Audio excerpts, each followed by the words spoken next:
Il existe une configuration de chandelier japonais à 3 bougies qu'on appelle le 3 inside down. Cherchez un grand corps vert, cherchez un deuxième corps rouge compris dans le corps vert et une confirmation avec une troisième bougie rouge, 3 inside down.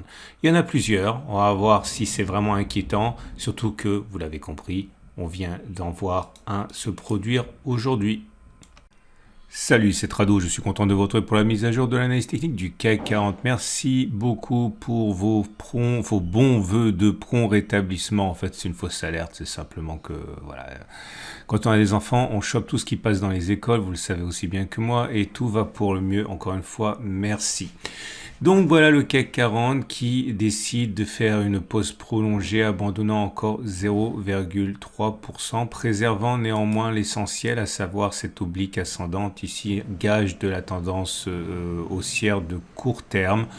Maintenant, il faut savoir que si on casse ce canal ascendant par le bas, il ne faut pas y voir, encore une fois, comme dans le cadre des tendances haussières cassées, une baisse nécessairement, hein, puisque généralement, lorsque l'on casse une oblique, qu'elle soit ascendante ou descendante, on part dans une période de latéralisation plus souvent qu'une tendance en sens opposé. Clairement, je suis en train de dire que jusqu'à preuve du contraire, une cassure de ce biseau canal ascendant nous amènerait sans doute à faire une rotation dans un trading range. C'est pas ce qui va se passer nécessairement, mais c'est généralement ce qu'il se passe. Ok, donc pour l'instant, pas de panique, surtout qu'encore une fois, hein, c'est pas cassé, hein, on rebondit dessus. Il y a des acheteurs. Néanmoins, le chandelier japonais du jour peut interpeller, non pas à cause de la physionomie de la bougie du jour, qui est certes baissière, bougie rouge, etc. Elle n'est pas très baissière, c'est un petit corps avec mèche haute, mèche basse, donc une toupie, c'est plus de l'indécision qu'autre chose. Mais surtout à cause de la configuration à 3 bougies, bougie verte, bougie rouge. Et lorsque vous avez donc cette configuration, en fait, c'est un rami baissier confirmé, hein, bougie verte, le corps rouge est dans le corps vert et c'est confirmé par une bougie baissière, la suivante. Ça annonce normalement une attaque baissière. Alors attention, pareil, hein, une attaque baissière, il ne faut pas avoir nécessairement une descente vers les abysses, mais peut-être que ça sera suffisant pour casser le canal ascendant et donc déclenchant la baisse qu'on mentionnait tout à l'heure. Je vous montre quelques exemples là, avec des exemples récents qui ont fonctionné ou pas d'ailleurs. Vous voyez là, bougie verte, bougie rouge, derrière il y a une baisse.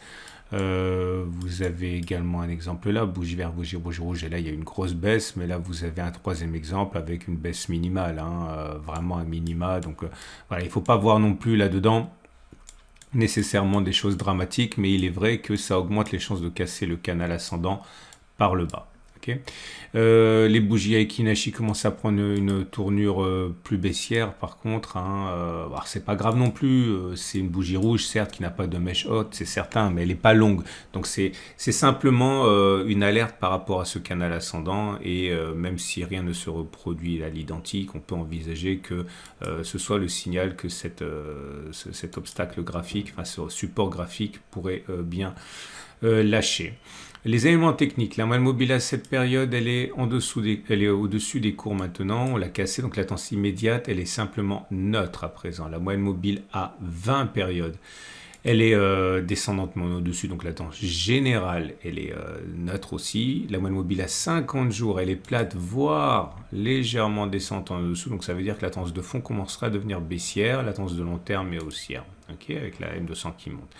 Donc voilà, ça semble confirmer qu'on a un coup de mou, mais que pour l'instant, hein, on a des éléments graphiques de moyen long terme qui restent favorables. Hein. On me demande souvent la différence quand je dis entre la tendance immédiate, la tendance générale, la tendance de fond. Ben, je ne sais pas comment expliquer ça parce qu'en fait, ça vient pas des livres, hein. C'est une façon que j'ai de parler. Ça veut simplement dire, imaginez les choses concrètement dans la vie de tous les jours. Hein. C'est-à-dire qu'à très court terme, c'est la tendance immédiate, c'est donné par la M7. La tendance générale, c'est la M20 et la tendance de M50, c'est la tendance de fond, mais il n'y a rien de plus. C'est pas un terme technique à proprement parler. C'est simplement que vous avez voilà, je prends un autre exemple. Vous pouvez avoir une équipe de foot qui va faire une tendance très positive sur la saison, mais qui va louper ces 2 derniers matchs. Bon, voilà, ça ne remet pas en cause la tendance de fond, mais c'est une mauvaise passe, et c'est exactement comme ça que je le prends à titre personnel. Hein. Et je voudrais évoquer avec vous quelque chose, parce que j'ai rien à tester de neuf aujourd'hui. Je voudrais évoquer avec vous la situation de la consolidation. Alors, vous savez, il y a des indicateurs techniques qui sont rapides, comme le CCI, le stochastique, que j'utilise régulièrement. Vous avez des indicateurs techniques qui sont beaucoup plus pépères, comme le MACD, comme le TRIX, que j'utilise également, et qui vaut une tendance de long terme. En particulier, vous savez qu'il y a un outil que j'aime beaucoup, le PRT Bands, ici, de mon pote Christophe. Et on avait backtesté ça la semaine dernière, vous pouvez le retrouver facilement, donc j'ai pas envie de le refaire aujourd'hui. On a vu que ça fonctionnait bien. Ça fonctionnait bien notamment parce que ça, même si on perdait entre guillemets plus souvent que l'on gagne, les gains sont beaucoup plus importants quand on a raison qu'ils ne le sont quand on a tort. Attention, je précise encore parce que ça m'a d'ailleurs été dit par Christophe. Il m'a dit attention parce que l'indicateur technique, même s'il fonctionne sur toutes les unités de temps, a été mis en place, a été créé pour les données hebdomadaires. Et d'ailleurs, je vous montre les données hebdomadaires. Hein, c'est clairement toujours aussi, vous voyez. Et vous voyez qu'il y aura beaucoup moins de mauvais signaux sur les données hebdomadaires, mais ça c'est pas neuf. Hein. Tous les indicateurs techniques et tout fonctionne mieux sur les unités longues que sur les unités courtes, hein, puisque plus vous descendez les unités de temps, plus vous êtes dans le bruit, comme on dit chez nous. Et donc, le problème des indicateurs, on va dire pépères, lents, comme le TRIX, l'Ishimoku, etc., c'est que les signaux sont donnés à retardement. C'est pas pour ça qu'ils sont pas efficaces, bien loin de là, mais ils sont donnés à retardement parce que, entre guillemets, on veut être sûr. Et donc, à partir de là, il peut être intéressant de conserver. C'est juste une petite astuce que je vous donne, vous en ferez ce que vous voudrez selon votre façon de faire, mais si vous trouvez que c'est lent, trop lent, les signaux délivrés par les indicateurs lourds comme le MACD ou ici le Supertrend, il peut être intéressant pour vous d'attendre justement ces consolidations pour rentrer à condition que la baisse de très court terme n'emporte pas avec elle un contre-signal sur l'indicateur technique en question. Bon, trêve de bavardage, regardez ici. Ça baisse, mais on est toujours en tendance de Supertrend qui est haussière. Alors j'ai repéré quelques exemples, c'est pas comme ça que ça se passe toujours, mais quelques exemples, ça remplace le backtest, hein, puisque j'ai rien de nouveau à backtester pour vous aujourd'hui, ça j'enlève parce que c'était... donc je vais vous donner quelques exemples où vous allez voir que cet indicateur technique qui est plutôt lourd tolère les corrections. Vous voyez ici, on a eu le signal qui a été donné sur cette bougie là, on est descendu en dessous de la clôture de la bougie de cassure, puis après on est remonté. Ça fonctionne pas toujours comme ça, mais vous allez avoir là aussi, vous voyez, une petite correction avant de repartir vers le haut.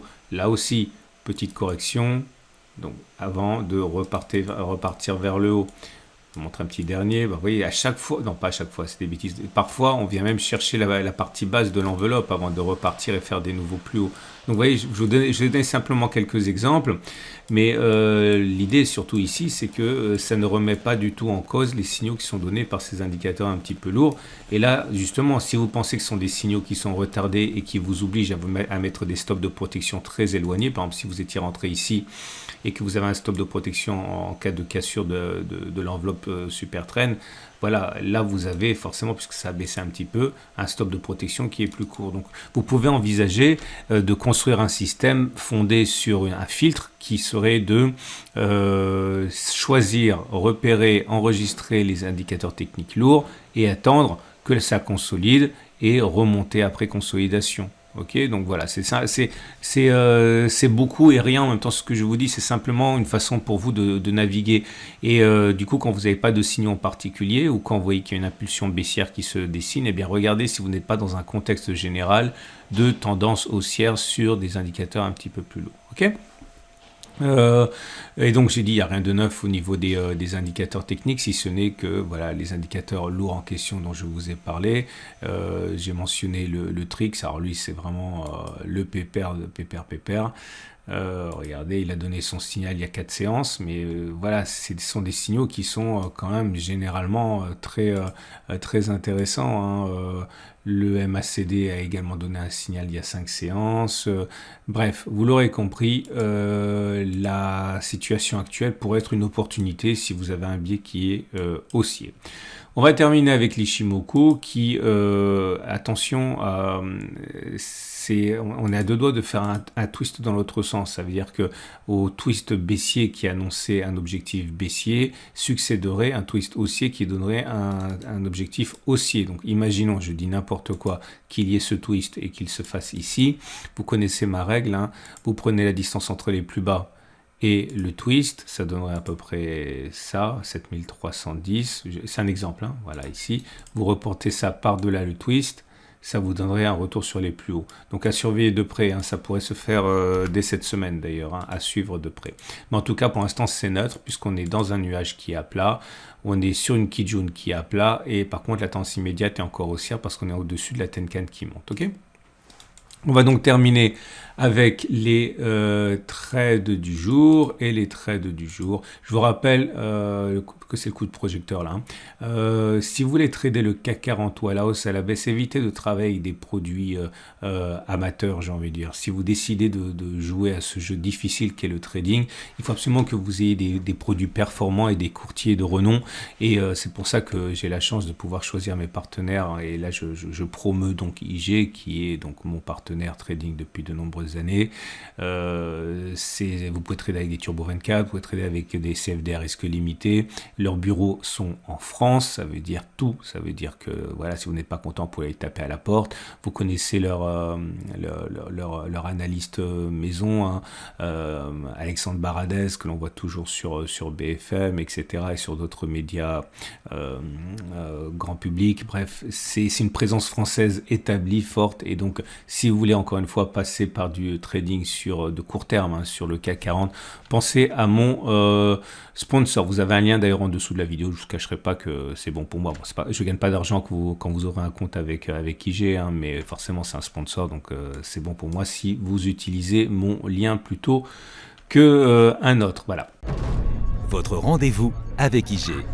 IG, bien plus que du trading. Une équipe d'experts à vos côtés. Vous avez donc la possibilité pour les trades du jour qui sont les suivants. Voilà, vous pouvez mettre en application ce que je viens de dire.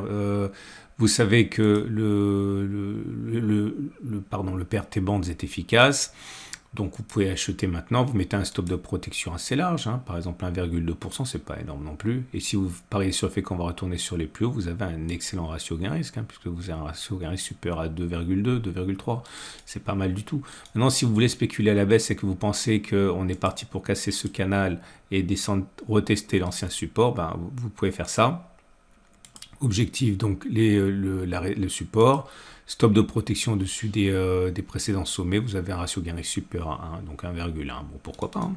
Quant à moi, vous le savez, je suis flat, j'ai pas de position actuellement sur le CAC 40, je suis sorti à 3 séances, ok, et c'est comme ça, et c'est pas bien grave, et on attend la prochaine opportunité. Excellente journée à vous. J'ai mis en ligne la vidéo sur l'or et notamment la question de la performance de l'argent métal en 2023. Est-ce que c'est l'année de l'explosion comme certains le pensent? Vous trouverez rien de neuf dans l'onglet communauté parce que bon, le mercredi j'ai fait la vidéo sur l'or à la place, mais vous avez déjà plein de choses qui ont été faites les journées précédentes et qui peuvent vous donner du grain à moudre. Excellente journée à vous. À demain pour la mise à jour.